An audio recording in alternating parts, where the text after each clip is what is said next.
Welcome to Spiced Up Civics, your Minneapolis-based youth-led spin on a better-known YouTube series. Whether you're here for the poultry or the politics, we are really excited that you're joining us.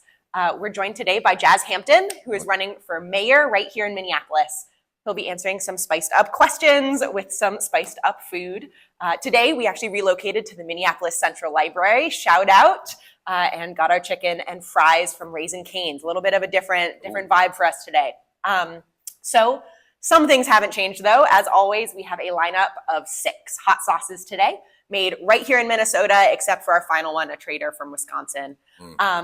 Starting off with K-Mama, then Logs hot sauce, Lakes of Fire, Red Eye hot sauce, Red Eye wildfire hot sauce. Yikes. And Hellfire Doomed. That's the Wisconsin one. Yeah. So the last one, she's a little rough. I'm going to give you a heads up. Okay. It's kind of a nice slow build, and then I will warn you, it's straight up at the end. That's good. I have an interview right after this. I'll look wild. You'll be great. So with that, just want to give you a chance to introduce yourself and share why you chose to run for Minneapolis mayor. Yeah, first of all, this is awesome. And I'm a huge fan of the other series as well. So I'm prepared. My name is Jazz Hampton. I've lived within a few miles of this library for my entire life. And I'm running for mayor of Minneapolis because I felt like we were in a cycle of gridlock. I felt like when I was reading news about local politics, it was more about disagreements with leadership than about policy moving us forward. And so I wanted to run to unite the city and be the bridge builder that we need across, especially a city that is all Democratic led. We have an opportunity to really work together and push things forward. And I am excited to be the agent to do that, to do it around the important things, right? Like affordable housing, ensuring everyone has a safe and comfortable place to sleep at night, public safety, taxes going up it feels like the services going up with it. And then the last one I like to talk about is I'm a parent of 3 Minneapolis public school children. And I'll be the first mayor in 25 years to have kids in our public school system, and ensuring that we are doing anything we can as a city to wrap our arms around the school board and the work that they're doing. So, very important things that we hear a lot. So I'm glad you're highlighting them. Yeah, for sure. And just thank you for running. I said this at the top when we met. It's a hard thing, so thank you. No, I enjoy it. So let's we're almost there. 10 Who's counting? More days. Who's counting? Nah, chill. My wife is. That's for sure. There we go. Someone definitely is. Yeah. So with that, we're gonna dive in. We are starting off. We have a few different options for you, so you can pick the fry, the chicken, the toast. Oh, I'm going chicken all day. Okay, great. Yeah. I'm a fry person, so we're gonna perfect. stick with that. And I almost reached for the very end. Yeah, let's starting over that. here, we're not doing that. We are starting off with K-Mama's sauce, and going from there. So we'll let you put whatever amount you so choose on your item of choice. I warn you, as we get towards the end, you wanted a little dab. Okay. A little bit. But just the last dab. Exactly. All right. And with that, cheers. Let's do it. Good little flavor, all of the above. I like it. So, while our mind's on food, as we're mulling that one over, I want to ask what your go-to spot, restaurant, park, can be anything, in Minneapolis is. It's all about proximity for us with our 3 kids. So somewhere close to our house, there's a new restaurant that has like hot dogs and is a bar. It's called Picnic. I love going there right now. You can grab a beer. My kids can have a hot dog, and there's even a little patio spot. So we go there a good amount for a quick bite. Is your family like a loud bunch taking over the patio vibe, or especially our middle son? Slow nod, yeah. Like our middle son Hendrix is full of energy. He's in kindergarten right now. So we are definitely a rambunctious group. Great to know. Well, good to know that you have that spot that you guys can take over. Yes. Yeah, they welcome us there, so that's nice. There we go. What do you think of that? I thought it was great. I like, when you think about spice, you don't think about flavor. You just think it's going to be overwhelming, and that has great flavor. I love the Korean hot sauce. Yeah, kind of a little peanutiness to it. Yeah, I like it. Way. Yeah, for sure. You hand it back, I'll just put the top on so that I don't end up spilling hot sauce all over you by the end of this. And with that, we'll just keep trucking right along. Off to Logs hot sauce. This one always perplexes me a little bit because it is ghost pepper, but I don't think it's that hot. So we'll see. That is a strong intro. I know. So we'll see. We'll see. Hopefully, I'm not doing you dirty. And you're doing this. You're doing everyone just like in the series. You're not going to hold back. Oh, I'm going to stick with you in this. Not to ask the same question that everyone always does, but have you gotten better at it, or? Yes, I'm more mentally prepared, but the last one, I have yet to not cry. Oh my So- God. All right. Again, trying to warn you. All right. Cheers. Cheers. One more. Oh, that's good. One more heat to it. Mm-hmm. So while you're mulling that one over, what do you think is one of the most pressing issues that's facing Minneapolis? And what do you think the role of the mayor is to kind of combat that? Yeah. One of the things I hear most from residents is about public safety. And that's important because I'm not talking about the police department, all of public safety, whether it's violence interrupters, the behavioral crisis response team, which is like who responds to mental health calls, the police department, fire, and beyond. That's all public safety. And ensuring that not only is that built out enough, but it's built out on a foundation of trust. I feel like since obviously before 2020, but then after, that foundation of trust has been shaky at best. And in order to build up that system really well, we have to improve that trust. And then moving forward from there, we have to make sure that we're building up the numbers and the right people answering the right calls. I sat in on the 911 call center recently, and I sat there for 2 hours listening to the calls, seeing how they're diverting certain calls to certain places and people. And that infrastructure has to do better in our city. In 2020, we had the most energy behind reforming a police department, our public safety system, and we haven't quite lived up to the energy that I feel like we had in that moment. So. Yeah, no, that's definitely one we hear a lot. What do you think is like the role of the mayor, or how you want to kind of fit into that conversation? Yeah, the mayor is in a strong mayor system, you are like the captain, the coach, or the executive in the organization. And it's your job not only to hire the people who are leading it, like the police chief and in some instances the head of public safety, and ensure that we're holding them accountable. You can't do it all as the mayor. You have to select the right people and have leadership in the right places. And then if they aren't doing their job, make sure you're holding them accountable. Because the point is, if then I am not doing my job as mayor, holding those people accountable, then the voters should hold me accountable. And the buck stops with the mayor. It doesn't mean that it's not your fault if the police chief doesn't do something or does something they shouldn't have done. It means it's your job to hold them accountable. And if you don't, then you too are failing in that moment. So yeah. No, yeah, I think even bringing in that kind of that strong mayor system, which I think sometimes people forget if they aren't clued into all of the political pieces here in the city, is really, really crucial. For sure. For sure. Let me give this back so we can spill on me. Do you agree with my assessment that even for Ghost Pepper, she's a little tame? Yeah. Okay. I don't know. They must just put a little smidgen of Ghost Pepper. I know they're being kind to us over there at once. But which is the preferred one so far? What do you think? I like the second one better. Okay. Yeah. Are you a hot sauce fan? I didn't ask this at the top. Listen, that'd be generous. That'd be generous. Super fair. Well, I'm glad you're in it with us. Yeah, I'm gonna stick it out. Yeah. For sure.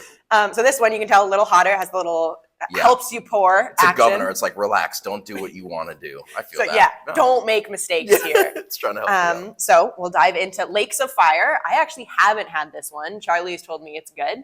Okay. So we truly are experiencing something completely new together. All right, let's do it. I'll let you put that one on first. I feel like I'm just going to eat all of these wings either way. Oh, well, because I'm so hungry. You're doing this with a vegetarian, so you get to leave with the chicken. I love that. So I know.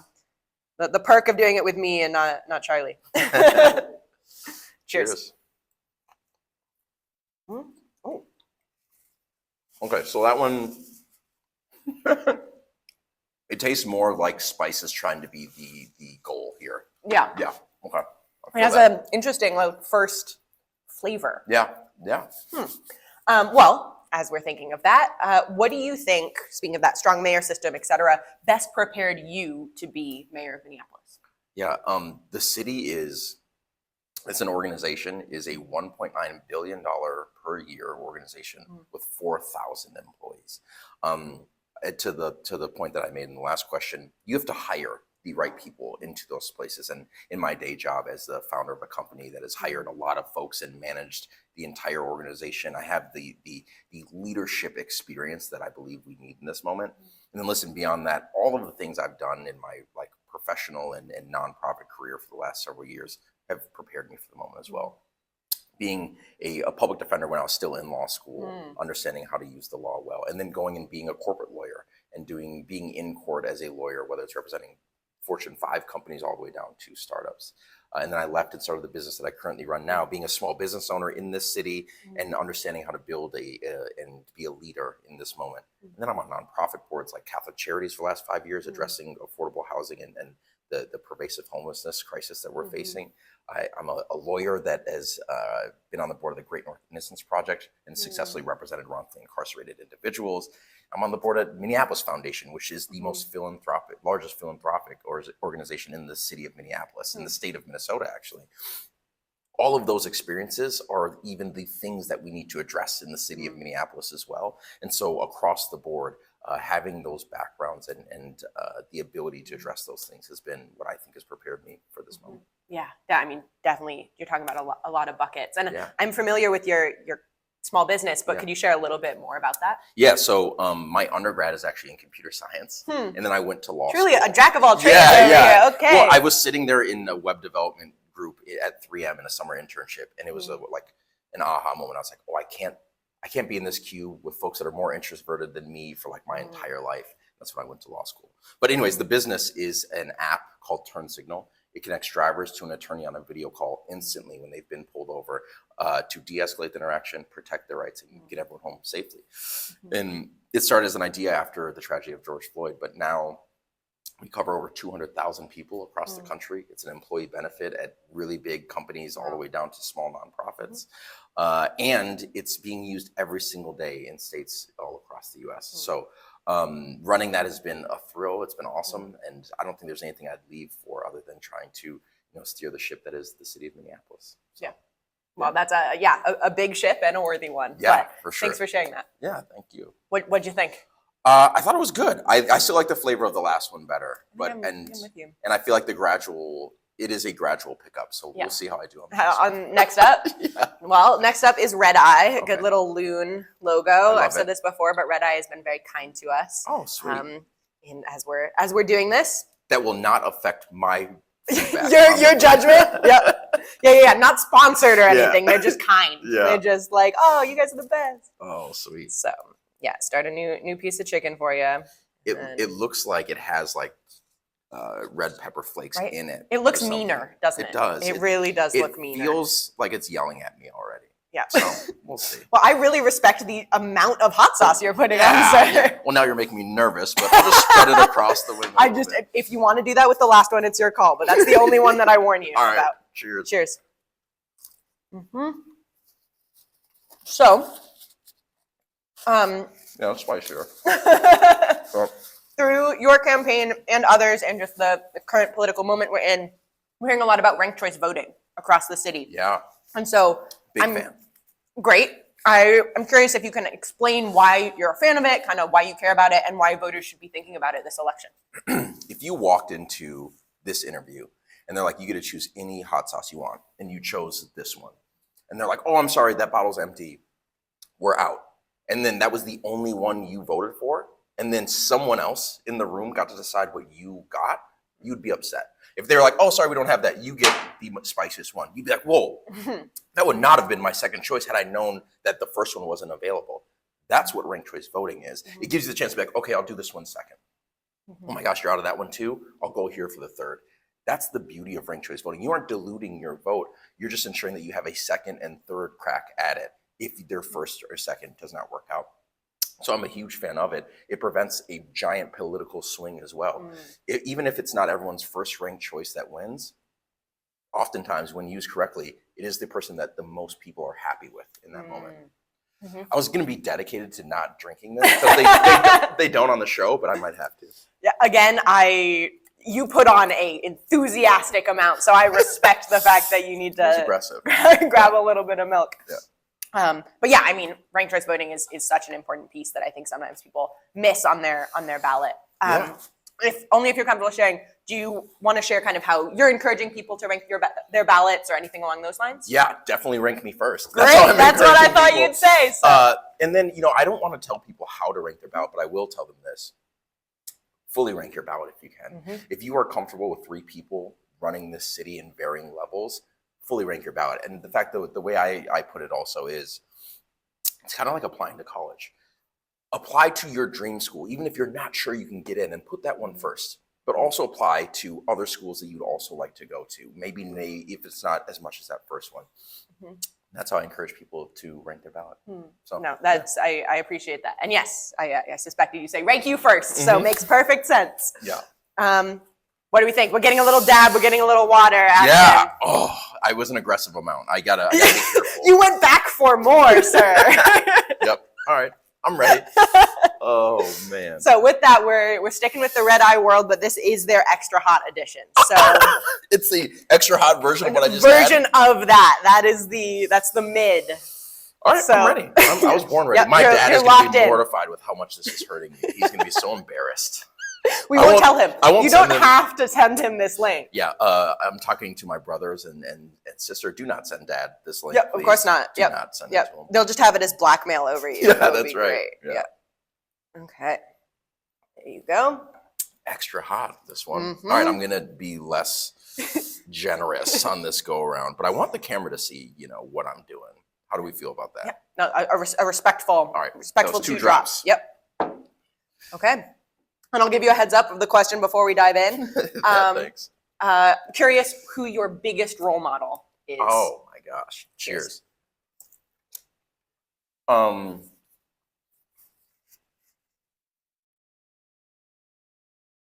Obama has always been my biggest role model. And I know it's a little cliche because we're talking about politics, but if you would have asked me that 5 years ago before I ever thought I'd run, I would have said the same thing. He's like human in the way of his upbringing. He wasn't the number one student all the time, and neither was I. He was curious. He was a learner. He cared about people. And he just seemed normal and likable. And politicians, especially at that time, did not feel that way. And then I also had the honor of, my 18th birthday was September, and he ran for office for the first time in 2008 in November. So he got to be my first vote that I ever cast. So he has always been my role model. I think that, being in leadership is incredibly difficult, and you have to make calls that, often in political spheres that, 50% of the people might be upset with you for. I feel like he always did it with grace and with intentionality.